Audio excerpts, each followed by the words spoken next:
On one of the recent occasions, I could talk briefly about the formation of the Mahayana teachings, the formation of Mahayana Buddhism, and its basic concepts. Just after 300 years from Buddha's passing, the Buddhist order was already divided into almost 20 schools. The original teachings were added on to, which also included the adoption of the so-called Abhidharma.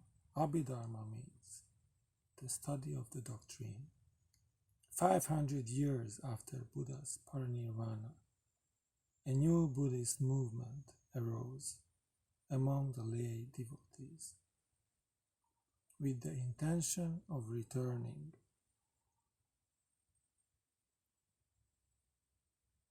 to the message of Shakyamuni Buddha, and also with the intention of moving the focus from asceticism and monastic life towards the ideal of the altruistic bodhisattva. Another central concept was the so-called Buddha nature, which is an intrinsic quality of all sentient beings, an ability to attain enlightenment, to attain Buddhahood.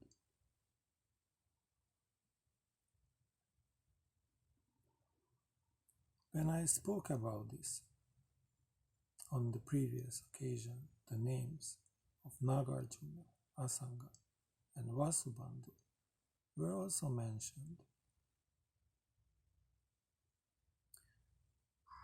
These were great sages, great beings, who were responsible for systematically organizing the distinctive and new scriptures, the Heart Sutra, the Lotus Sutra, the Diamond Sutra, the Infinite Life Sutra, are examples for these new Mahayana scriptures.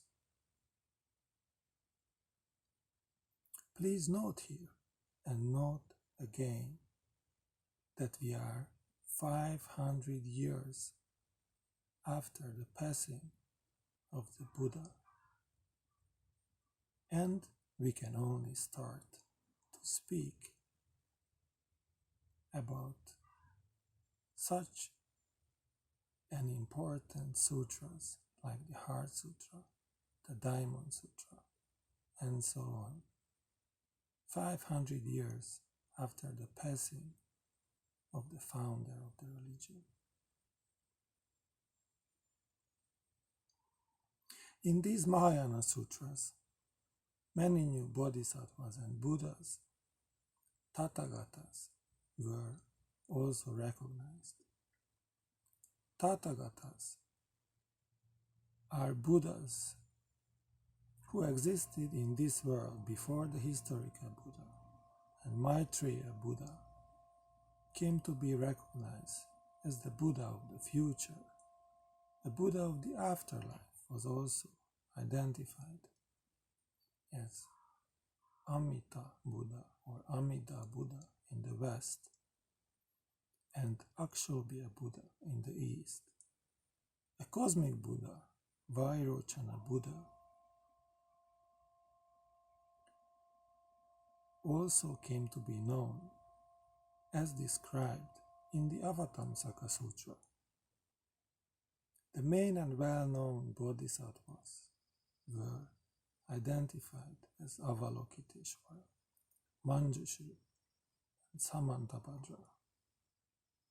In the 21st century, as I speak, all these new Buddhas and Bodhisattvas are the part of the everyday practices of millions and millions of people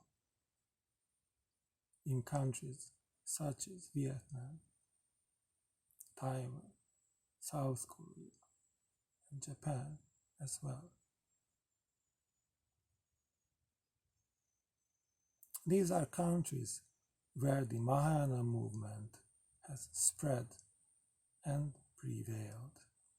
The older tradition of Hinayana Buddhism, as opposed to first spreading to the north as Mahayana did, spread first to the south, mainly to Sri Lanka and Southeast Asia.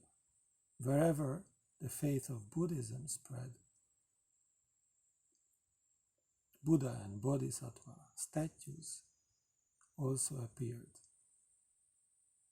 They changed and evolved in many places, each with its unique form.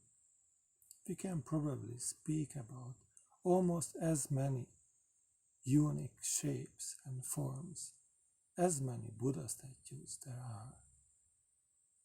But what about the essence of a Buddha statue?